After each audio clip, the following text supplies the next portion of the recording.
ಸ್ನೇಹಿತರೆ, ಇತ್ತೀಚಿನ ಯುದ್ಧಗಳು ಕೇವಲ ಗಡಿಯಲ್ಲಿ ನಿಂತಿರುವ ಸೈನಿಕರ ಕೈಯಲ್ಲಿ ಮಾತ್ರ ನಡೆಯುತ್ತಿಲ್ಲ. ಇವತ್ತು ಯುದ್ಧವು ಮೆದುಳಿನೊಂದಿಗೆ, ತಂತ್ರಜ್ಞಾನದೊಂದಿಗೆ, ಚತುರತೆಯೊಂದಿಗೆ ನಡೆಯುತ್ತಿದೆ. ಶತ್ರು ಇನ್ನು ಮುಂದೆ ಟ್ಯಾಂಕುಗಳನ್ನು ತೆಗೆದುಕೊಂಡು ಮುಂದೆ ಬರುವುದಿಲ್ಲ. ಅವನು ನಿಶಬ್ದವಾಗಿ ಆಕಾಶದಿಂದ ದಾಳಿ ಮಾಡುತ್ತಾನೆ. ಅದು ಕಾಣುವುದಿಲ್ಲ, ಕೇಳುವುದಿಲ್ಲ, ಅರ್ಥವಾಗುವಷ್ಟರಲ್ಲಿ ಹಾನಿಯಾಗಿರುತ್ತದೆ. ಅದಕ್ಕಾಗಿಯೇ ಡ್ರೋನ್ಗಳು ಈಗ ಭಾರತದ ಭದ್ರತೆಗೆ ಅತೀ ದೊಡ್ಡ, ಅತ್ಯಂತ ಅಪಾಯಕಾರಿ ಸವಾಲಾಗಿ ಮಾರ್ಪಟ್ಟಿವೆ. ಕೆಲವು ವರ್ಷಗಳ ಹಿಂದೆವರೆಗೂ ಡ್ರೋನ್ಗಳು ವಿಡಿಯೋಗಳನ್ನು ತೆಗೆಯಲು ಅಥವಾ ನಿಗಾ ಇಡಲು ಮಾತ್ರ ಬಳಸಲಾಗ್ತಿತ್ತು. ಆದರೆ ಈಗ ಅವುಗಳೇ ಆಯುಧಗಳಾಗಿ ಬದಲಾಗಿವೆ. ಸಣ್ಣದು, ಅಗ್ಗದ್ದು, ತುಂಬಾ ಅಪಾಯಕಾರಿ. ಶತ್ರು ಅವುಗಳನ್ನು ಗಡಿ ದಾಟಿ ಕಳುಹಿಸುತ್ತಾನೆ. ಅವುಗಳಲ್ಲಿ ಕ್ಯಾಮೆರಾಗಳನ್ನು ಹಾಕಿ ಸ್ಫೋಟಕಗಳನ್ನು ಕಟ್ಟಿ ಕ್ಷಣಗಳಲ್ಲಿ ದಾಳಿ ಮಾಡುತ್ತಾನೆ. ಅದಕ್ಕಾಗಿಯೇ ಭಾರತವು ತನ್ನ ಭದ್ರತಾ ಕಾರ್ಯತಂತ್ರವನ್ನು ಸಂಪೂರ್ಣವಾಗಿ ಬದಲಾಯಿಸಬೇಕಾಯಿತು.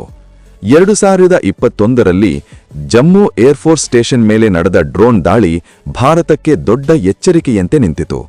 ಆ ದಾಳಿ ಸಣ್ಣದೇ ಆಗಿದ್ದಲು ಅದರ ಸಂದೇಶ ತುಂಬಾ ದೊಡ್ಡದು. ತನಿಖೆಯಲ್ಲಿ ಬಯಲಾಯಿತು, ಇದು ಸಾಮಾನ್ಯ ದುಷ್ಕೃತ್ಯವಲ್ಲ, ಚೆನ್ನಾಗಿ ಯೋಚಿಸಿ ಮಾಡಿದ ಯೋಜನೆ. ಡ್ರೋನ್ಗಳು ತುಂಬಾ ಕಡಿಮೆ ಎತ್ತರದಲ್ಲಿ ಹಾರುತ್ತವೆ. ಅದಕ್ಕಾಗಿಯೇ ರೇಡಾರ್ಗೆ ಸಿಗುವುದಿಲ್ಲ. ಅವುಗಳ ತೂಕ ಕಡಿಮೆ ಇರುತ್ತದೆ. ಅದಕ್ಕಾಗಿಯೇ ಸಾಮಾನ್ಯ ಆಯುಧಗಳಿಂದ ಕೆಳಗೆ ಬೀಳಿಸುವುದು ಕಷ್ಟ. ಅಪ್ಪುಡೆ ಭಾರತದ ಭದ್ರತಾ ಸಂಸ್ಥೆಗಳು ಅರಿತವು, ಹಳೆಯ ವಿಧಾನಗಳ ಮೇಲೆಯೇ ಅವಲಂಬಿತರಾದರೆ ಭವಿಷ್ಯದಲ್ಲಿ ಅಪಾಯ ಇನ್ನಷ್ಟು ಹೆಚ್ಚಾಗುತ್ತದೆಂದು. ಅದಕ್ಕಾಗಿಯೇ ಭಾರತವು ಕೇವಲ ಹೊಸ ಯಂತ್ರಗಳನ್ನು ಖರೀದಿಸುವುದಷ್ಟೇ ಅಲ್ಲ, ಆಲೋಚನಾ ವಿಧಾನವನ್ನೇ ಬದಲಾಯಿಸಬೇಕೆಂದು ನಿರ್ಧರಿಸಿತು. ಮತ್ತೊಂದು ಬಗೆಯ ಇನ್ನಷ್ಟು ಪರಿಣಾಮಕಾರಿ ಮಾರ್ಗವನ್ನು ಹುಡುಕಿತು. ಹೀಗೆ ಗಮನ ಸೆಳೆದದ್ದು ಪ್ರಕೃತಿಯ ಅತಿ ಭಯಾನಕ ಬೇಟೆಗಾರನ ಮೇಲೆ, ಹದ್ದುಗಳ ಮೇಲೆ. ಹದ್ದು ಸಾಮಾನ್ಯ ಪಕ್ಷಿಯಲ್ಲ. ಅದರ ಕಣ್ಣುಗಳು ತುಂಬಾ ಶಕ್ತಿಶಾಲಿ. ಕಿಲೋಮೀಟರ್ಗಳ ದೂರದಲ್ಲಿ ಹಾರುತ್ತಿರುವ ಸಣ್ಣ ವಸ್ತುವನ್ನು ಕೂಡ ಸ್ಪಷ್ಟವಾಗಿ ನೋಡುತ್ತವೆ. ಅದರ ಉಗುರುಗಳು ತುಂಬಾ ಬಲವಾಗಿರುತ್ತವೆ. ತನ್ನ ತೂಕಕ್ಕಿಂತ ಹಲವು ಪಟ್ಟು ಹೆಚ್ಚು ತೂಕದ ಬೇಟೆಯನ್ನು ಗಾಳಿಯಲ್ಲಿ ಹಿಡಿಯಬಲ್ಲವು. ಅಷ್ಟೇ ಅಲ್ಲ, ಅದರ ಪ್ರತಿಕ್ರಿಯೆ ಸಮಯ ತುಂಬಾ ಕಡಿಮೆ. ಯಂತ್ರಕ್ಕೆ ಆದೇಶ ಬರುವಷ್ಟು ಸಮಯ ಬೇಕಾಗುತ್ತದೆ, ಆದರೆ ಹದ್ದು ಕ್ಷಣದಲ್ಲಿ ದಾಳಿ ಮಾಡುತ್ತದೆ. ಭಾರತವು ಯೋಚಿಸಿತು, ಶತ್ರು ಡ್ರೋನ್ಗಳನ್ನು ಕಳುಹಿಸುತ್ತಿದ್ದರೆ ಡ್ರೋನ್ಗಳಿಗೆ ಉತ್ತರವನ್ನು ರೇಡಾರ್ಗೆ ಕಾಣದ, ಜಾಮರ್ನಿಂದ ನಿಲ್ಲದ, ಸಾಫ್ಟ್ವೇರ್ನಿಂದ ಹ್ಯಾಕ್ ಆಗದ ರೀತಿಯಲ್ಲಿ ನೀಡಬೇಕು. ಹೀಗೆ ಹದ್ದುಗಳನ್ನು ಸೇನಾ ಭದ್ರತಾ ವ್ಯವಸ್ಥೆಯ ಭಾಗವನ್ನಾಗಿ ಮಾಡುವ ಮಾರ್ಗ ತೆರೆಯಿತು. ಎಷ್ಟೋ ಹಿಂದೆ ನಾಯಿಗಳ ತಂಡವನ್ನು ಸೇನೆಗೆ ಸೇರಿಸಿದಂತೆಯೇ ಮೊದಲಲ್ಲಿ ಹಲವರು ಪ್ರಶ್ನೆಗಳನ್ನು ಕೇಳಿದರು, ನಾಯಿಗಳು ಹೇಗೆ ಸೇನೆಯ ಭಾಗವಾಗುತ್ತವೆ ಎಂದು. ಆದರೆ ಈಗ ಆ ನಾಯಿಗಳ ತಂಡ ಬಾಂಬ್ ಗುರುತಿಸುವುದು, ಹುಡುಕಾಟ ಕಾರ್ಯಾಚರಣೆಗಳು, ಭಯೋತ್ಪಾದನಾ ವಿರೋಧಿ ಕಾರ್ಯಕ್ರಮಗಳಲ್ಲಿ ಅತ್ಯಂತ ವಿಶ್ವಾಸಾರ್ಹ ಸಹಚರರಾಗಿ ನಿಂತಿವೆ. ಅದೇ ರೀತಿ ಈಗ ಹದ್ದುಗಳಿಗೂ ಹೊಸ ಜವಾಬ್ದಾರಿ ನೀಡಲಾಗುತ್ತಿದೆ. ಭಾರತದಲ್ಲಿ ಈ ಘಟಕಕ್ಕೆ ಗರುಡಾ ಸ್ಕ್ವಾಡ್ ಎಂದು ಹೆಸರಿಟ್ಟಿದ್ದಾರೆ. ಇದರ ತರಬೇತಿ ಸಾಮಾನ್ಯ ಸ್ಥಳಗಳಲ್ಲಿ ಅಲ್ಲ, ವಿಶೇಷ ಗುಪ್ತಚರ ಭದ್ರತಾ ಅಕಾಡೆಮಿಗಳಲ್ಲಿ ನಡೆಯುತ್ತಿದೆ. ಮೊದಲಲ್ಲಿ ಈ ಹದ್ದುಗಳನ್ನು ವಿವಿಐಪಿಗಳ ಚಲನವಲನಗಳ ಸಮಯದಲ್ಲಿ ಬಳಸಲಾಯಿತು. ಅಲ್ಲಿ ಯಾವುದೇ ಅನುಮಾನಾಸ್ಪದ ಡ್ರೋನನ್ನು ತಕ್ಷಣ ಹಿಡಿಯುವುದು ತುಂಬಾ ಅಗತ್ಯ. ಅಲ್ಲಿಂದ ಬಂದ ಫಲಿತಾಂಶಗಳು ಅಧಿಕಾರಿಗಳನ್ನು ಆಶ್ಚರ್ಯಗೊಳಿಸಿದವು. ಹದ್ದುಗಳು ಗಾಳಿಯಲ್ಲಿ ಹಾರುತ್ತಿರುವ ಡ್ರೋನನ್ನು ಗುರುತಿಸಿ ಉಗುರುಗಳಿಂದ ಹಿಡಿದು ಕೆಳಗೆ ತಂದವು. ಒಂದು ಗುಂಡು ಕೂಡ ಹಾರಿಸಲಿಲ್ಲ, ಒಂದು ಸ್ಫೋಟವೂ ಇರಲಿಲ್ಲ. ಸಾಮಾನ್ಯ ಜನರಿಗೆ ಯಾವುದೇ ಅಪಾಯ ಬರಲಿಲ್ಲ. ಅದಕ್ಕಾಗಿಯೇ ಈಗ ಈ ವ್ಯವಸ್ಥೆಯನ್ನು ಇನ್ನಷ್ಟು ಮುಂದೆ ತೆಗೆದುಕೊಂಡು ಹೋಗುವ ಸಿದ್ಧತೆಗಳು ನಡೆಯುತ್ತಿವೆ. ಆದರೆ ಇದು ಎಷ್ಟು ರೋಮಾಂಚಕಾರಿ ಅನಿಸುತ್ತದೆಯೋ ಅಷ್ಟೇ ಕಷ್ಟಕರವೂ ಆಗಿದೆ. ಹದ್ದುಗಳಿಗೆ ತರಬೇತಿ ನೀಡುವುದು ಯಂತ್ರವನ್ನು ಪ್ರೋಗ್ರಾಂ ಮಾಡುವಂತಲ್ಲ. ಪ್ರತಿ ಹದ್ದಿನ ಸ್ವಭಾವವು ಬೇರೆಯಾಗಿರುತ್ತದೆ. ಮೊದಲು ಅವುಗಳನ್ನು ಮನುಷ್ಯರೊಂದಿಗೆ ಆರಾಮವಾಗಿರುವಂತೆ ಮಾಡುತ್ತಾರೆ, ಸೈನಿಕರ ಸಮ್ಮುಖದಲ್ಲಿ ಭಯಪಡದಂತೆ. ನಂತರ ನಿಧಾನವಾಗಿ ಡ್ರೋನ್ಗಳೊಂದಿಗೆ ಪರಿಚಯ ಮಾಡುತ್ತಾರೆ. ಮೊದಲಲ್ಲಿ ಕಡಿಮೆ ವೇಗದಲ್ಲಿ ಡ್ರೋನ್ಗಳನ್ನು ಹಾರಿಸುತ್ತಾರೆ. ಆ ಹದ್ದು ಆಸಕ್ತಿ ತೋರುತ್ತಿದ್ದರೆ ಅದರ ಪ್ರತಿಕ್ರಿಯೆಯ ಮೇಲೆ ಕೆಲಸ ಮಾಡುತ್ತಾರೆ. ತರಬೇತಿ ಮುಂದೆ ಸಾಗುತ್ತಿದ್ದಂತೆ ಡ್ರೋನ್ ವೇಗ, ಎತ್ತರ ಎರಡನ್ನೂ ಹೆಚ್ಚಿಸುತ್ತಾರೆ. ತರಬೇತುದಾರರು ಯಾವಾಗಲೂ ಎಚ್ಚರಿಕೆಯಿಂದಿರಬೇಕು. ಹದ್ದು ದಣಿದು ಹೋಗಬಾರದು, ಅದರ ಏಕಾಗ್ರತೆ ಕಳೆದು ಹೋಗಬಾರದು, ತಪ್ಪು ಗುರಿ ಹಿಡಿಯಬಾರದು. ಪ್ರಾಣಿ ಹಕ್ಕುಗಳ ಕಾರ್ಯಕರ್ತರು ಈ ನಿರ್ಧಾರದ ಬಗ್ಗೆ ಪ್ರಶ್ನೆಗಳನ್ನು ಕೇಳಿದರು. ಹದ್ದುಗಳು ಬೇಗನೆ ನಿರಾಶೆಗೊಳ್ಳಬಹುದು ಎಂದರು. ಆದರೆ ಸೇನೆಯ ಉತ್ತರ ಸ್ಪಷ್ಟವಾಗಿದೆ. ಇದೇ ಮಾತುಗಳನ್ನು ನಾಯಿಗಳ ತಂಡದ ಬಗ್ಗೆಯೂ ಹೇಳಿದ್ದರು. ಸರಿಯಾದ ತರಬೇತಿ, ಸರಿಯಾದ ಕಾಳಜಿಯೊಂದಿಗೆ ಈ ಪ್ರಾಣಿಗಳು ಅಪಾಯವಲ್ಲದೆ ಭದ್ರತೆಗೆ ಅತೀ ದೊಡ್ಡ ಬಲವಾಗಿ ಮಾರ್ಪಡುತ್ತವೆ. ಯುದ್ಧದಲ್ಲಿ ಭದ್ರತೆಯಲ್ಲಿ ಪ್ರಾಣಿಗಳ ಬಳಕೆ ಹೊಸದೇನಲ್ಲ. ಚರಿತ್ರೆ ಸಾಕ್ಷಿ. ಆನೆಗಳು, ಕುದುರೆಗಳು, ಒಂಟೆಗಳು, ಕತ್ತೆಗಳು, ಪಾರಿವಾಳಗಳು ಕೂಡ ಸೇನೆಯ ಭಾಗವಾಗಿವೆ. ಈಗ ವ್ಯತ್ಯಾಸ ಒಂದೇ: ಯುದ್ಧಭೂಮಿ ಬದಲಾಗಿದೆ, ಅಪಾಯ ಆಕಾಶದಿಂದ ಬರುತ್ತಿದೆ. ಪ್ರಪಂಚದ ಹಲವು ದೇಶಗಳು ಈಗಾಗಲೇ ಹದ್ದುಗಳನ್ನು ಆಂಟಿ ಡ್ರೋನ್ ವ್ಯವಸ್ಥೆಯಾಗಿ ಅಳವಡಿಸಿಕೊಂಡಿವೆ. ನೆದರ್ಲ್ಯಾಂಡ್ಸ್, ಫ್ರಾನ್ಸ್ ಮುಂತಾದ ದೇಶಗಳು ಈ ವಿಧಾನವು ಅಗ್ಗದ್ದು, ಅತ್ಯಂತ ಪರಿಣಾಮಕಾರಿ ಎಂದು ಸಾಬೀತುಪಡಿಸಿವೆ. ಭಾರತವು ಆ ಅನುಭವಗಳಿಂದ ಕಲಿತು ತನ್ನ ಸ್ಥಿತಿಗೆ ತಗುಲುವಂತೆ ಇದನ್ನು ಅನುಷ್ಠಾನಗೊಳಿಸಲು ಆರಂಭಿಸಿದೆ.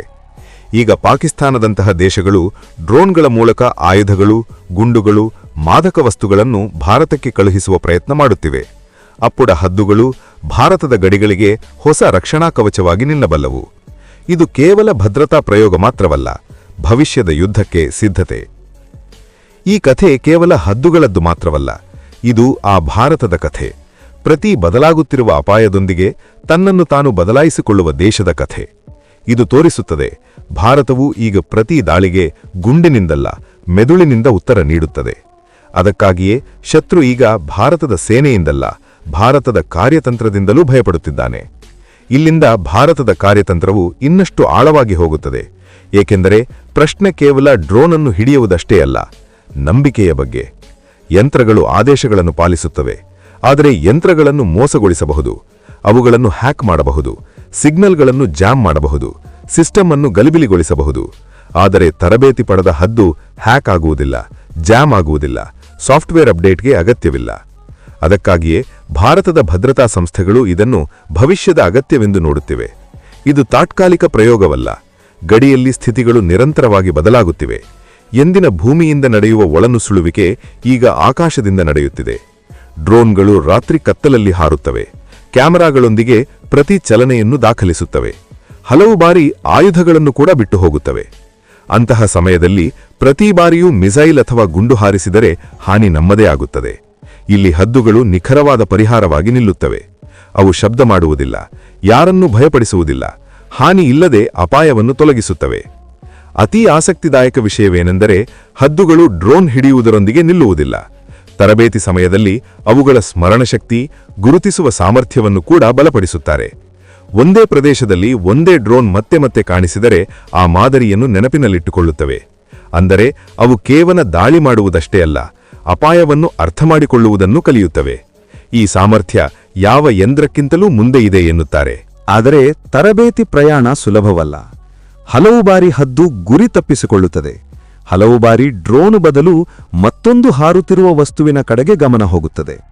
ಅದಕ್ಕಾಗಿಯೇ ತರಬೇತುದಾರರಿಗೆ ಅಪಾರ ತಾಳ್ಮೆ ಅಗತ್ಯ. ಪ್ರತಿ ಹದ್ದಿಗೆ ಬೇರೆ ಬೇರೆ ರೀತಿಯಲ್ಲಿ ತರಬೇತಿ ನೀಡುತ್ತಾರೆ. ಕೆಲವು ಬೇಗನೆ ಕಲಿಯುತ್ತವೆ, ಕೆಲವು ಸಮಯ ತೆಗೆದುಕೊಳ್ಳುತ್ತವೆ. ಆದರೆ ಒಮ್ಮೆ ಸಂಪೂರ್ಣ ತರಬೇತಿ ಪಡೆದ ನಂತರ ಅದು ತನ್ನ ಕೆಲಸದಲ್ಲಿ ಅತೀ ನಿಖರವಾಗಿ ಸಾಬೀತಾಗುತ್ತದೆ. ಅದೇ ಸಮಯದಲ್ಲಿ ಅದರ ಆರೋಗ್ಯದ ಕಡೆಗೂ ಸಂಪೂರ್ಣ ಗಮನ ಹರಿಸುತ್ತಾರೆ. ಸರಿಯಾದ ಆಹಾರ, ವಿಶ್ರಾಂತಿ, ವೈದ್ಯಕೀಯ ಪರೀಕ್ಷೆಗಳು ತರಬೇತಿಯಲ್ಲಿ ಅಷ್ಟೇ ಮುಖ್ಯ ಭಾಗ. ಸೇನೆಗೆ ಗೊತ್ತು, ಹದ್ದು ದಣಿದರೆ ಅಥವಾ ಅನಾರೋಗ್ಯದಲ್ಲಿದ್ದರೆ ಅದು ತನ್ನದೇ ಅಪಾಯಕ್ಕೆ ಸಿಲುಕುತ್ತದೆ. ಅದಕ್ಕಾಗಿಯೇ ಇಲ್ಲಿ ಬಲಾತ್ಕಾರವಲ್ಲ, ಬುದ್ಧಿಪೂರ್ವಕವಾಗಿ ಕೆಲಸ ಮಾಡುತ್ತಾರೆ. ಕೆಲವರು ಈ ಪ್ರಶ್ನೆಯನ್ನು ಕೇಳುತ್ತಾರೆ: ಹದ್ದುಗಳನ್ನು ಗಡಿಗಳ ಮೇಲೆ ನಿಯೋಜಿಸುತ್ತಾರಾ? ಉತ್ತರ ಹೌದು, ಆದರೆ ಹಂತ ಹಂತವಾಗಿ. ಮೊದಲು ಸೂಕ್ಷ್ಮ ಪ್ರದೇಶಗಳಿಂದ ಆರಂಭವಾಗುತ್ತದೆ. ಡ್ರೋನ್ ದಾಳಿಗಳು ಹಿಂದೆ ನಡೆದ ಪ್ರದೇಶಗಳು. ಅಲ್ಲಿ ಹದ್ದುಗಳು ಹೆಚ್ಚುವರಿ ಭದ್ರತಾ ಪದರವಾಗಿ ಕೆಲಸ ಮಾಡುತ್ತವೆ. ಒಂಟಿಯಾಗಿ ಅಲ್ಲ, ಸಂಪೂರ್ಣ ಜವಾಬ್ದಾರಿ ತೆಗೆದುಕೊಳ್ಳದೆ ಉಳಿದ ವ್ಯವಸ್ಥೆಗಳೊಂದಿಗೆ ಕಲಿಸಿ. ಇದನ್ನು ಅರ್ಥ ಮಾಡಿಕೊಳ್ಳಬೇಕು. ಹದ್ದುಗಳು ಯಾವ ಮಾಯಾಜಾಲದ ಪರಿಹಾರವಲ್ಲ. ಅವು ರೇಡಾರ್, ಜಾಮರ್, ಗನ್ ವ್ಯವಸ್ಥೆಗಳ ಸ್ಥಾನಕ್ಕೆ ಬರುವುದಿಲ್ಲ. ಅವುಗಳನ್ನು ಇನ್ನಷ್ಟು ಬಲಪಡಿಸುತ್ತವೆ. ಯಂತ್ರಗಳು ವಿಫಲವಾಗುವ ಸ್ಥಳದಲ್ಲಿ ಹದ್ದುಗಳು ಸಹಾಯ ಮಾಡುತ್ತವೆ. ಹದ್ದುಗಳು ಸೀಮಿತವಾಗಿರುವ ಸ್ಥಳದಲ್ಲಿ ತಂತ್ರಜ್ಞಾನ ಮುಂದೆ ಬರುತ್ತದೆ. ಈ ಸಮತೋಲನವೇ ಭಾರತದ ಭದ್ರತಾ ಕಾರ್ಯತಂತ್ರವನ್ನು ವಿಶೇಷಗೊಳಿಸುತ್ತದೆ. ಪ್ರಪಂಚಾದ್ಯಂತ ಈ ಮಾದರಿಯ ಮೇಲೆ ಗಮನವಿದೆ. ಹಲವು ದೇಶಗಳಿಗೆ ಈ ಆಲೋಚನೆ ಹೊಸದಲ್ಲ. ಆದರೆ ಭಾರತದ ಪ್ರಮಾಣ, ಅಗತ್ಯಗಳು ಬೇರೆ. ಭಾರತದ ಗಡಿಗಳು ಉದ್ದವಾದವು, ಅಪಾಯಗಳು ವೈವಿಧ್ಯಮಯವು. ಶತ್ರು ನಿರಂತರವಾಗಿ ವಿಧಾನಗಳನ್ನು ಬದಲಾಯಿಸುತ್ತಿದ್ದಾನೆ. ಅಂತಹ ಸಮಯದಲ್ಲಿ ಅಗ್ಗದ, ದೀರ್ಘಕಾಲಿಕ, ವಿಶ್ವಾಸಾರ್ಹ ಪರಿಹಾರವೇ ಹೆಚ್ಚು ಕಾಲ ಕೆಲಸ ಮಾಡುತ್ತದೆ. ಈಗ ಪಾಕಿಸ್ತಾನ ಡ್ರೋನ್ಗಳ ಮೂಲಕ ಆಯುಧಗಳು ಮಾದಕ ವಸ್ತುಗಳನ್ನು ಕಳುಹಿಸುವ ಪ್ರಯತ್ನ ಮಾಡುತ್ತಿರುವಾಗ ಹದ್ದುಗಳು ಕೇವಲ ಪಕ್ಷಿಗಳಲ್ಲ, ಅವು ಭಾರತದ ದೃಷ್ಟಿಯಾಗಿ, ಭಾರತದ ಉಗುರುಗಳಾಗಿ, ಭಾರತದ ಕಾರ್ಯತಂತ್ರದ ಭಾಗವಾಗಿ ಮಾರ್ಪಡುತ್ತವೆ. ಶತ್ರುಗೆ ಅರ್ಥವಾಗುತ್ತಿದೆ, ಈಗ ಆಕಾಶವೂ ಅಷ್ಟು ಸುರಕ್ಷಿತವಲ್ಲ. ಅದಕ್ಕಾಗಿಯೇ ಭಾರತದ ಈ ನಿರ್ಧಾರ ಸೈನಿಕದ್ದು ಮಾತ್ರವಲ್ಲ, ಮಾನಸಿಕದ್ದೂ ಆಗಿದೆ. ಶತ್ರುಗೆ ತನ್ನ ಡ್ರೋನ್ಗಳು ಹಿಂದಿರುಗಿ ಬರುವುದಿಲ್ಲವೆಂದು ತಿಳಿದರೆ ಭಯ ಹುಟ್ಟುತ್ತದೆ. ಯುದ್ಧದಲ್ಲಿ ಭಯ ಹಲವು ಬಾರಿ ಆಯುಧಕ್ಕಿಂತ ಹೆಚ್ಚು ಪ್ರಭಾವ ಬೀರುತ್ತದೆ. ಈ ಕಥೆ ಇಲ್ಲಿಗೆ ಅಂತ್ಯವಾಗುವುದಿಲ್ಲ. ಬರುವ ಕಾಲದಲ್ಲಿ ಭಾರತವು ಆಂಟಿ ಡ್ರೋನ್ ಯುದ್ಧದಲ್ಲಿ ಇನ್ನಷ್ಟು ಮುಂದೆ ಹೋಗುತ್ತದೆ. ಹದ್ದುಗಳು ಆ ಒಟ್ಟು ಕಾರ್ಯತಂತ್ರದಲ್ಲಿ ಒಂದು ಭಾಗ ಮಾತ್ರ, ಆದರೆ ಅತೀ ಮುಖ್ಯ ಭಾಗ. ಇದು ತೋರಿಸುತ್ತದೆ, ಭಾರತವು ಈಗ ಪ್ರತಿ ಅಪಾಯಕ್ಕೆ ಗುಂಡಿನಿಂದಲ್ಲ, ಮೆದುಳಿನಿಂದ ಉತ್ತರ ನೀಡುತ್ತದೆ. ಅದಕ್ಕಾಗಿಯೇ ಇವತ್ತು ಭಾರತವು ಕೇವಲ ತನ್ನ ಗಡಿಗಳನ್ನು ರಕ್ಷಿಸುವುದಷ್ಟೇ ಅಲ್ಲ, ಬರುವ ಯುದ್ಧಗಳ ನಿಯಮಗಳನ್ನೂ ತಾನೇ ಬರೆಯುತ್ತಿದೆ.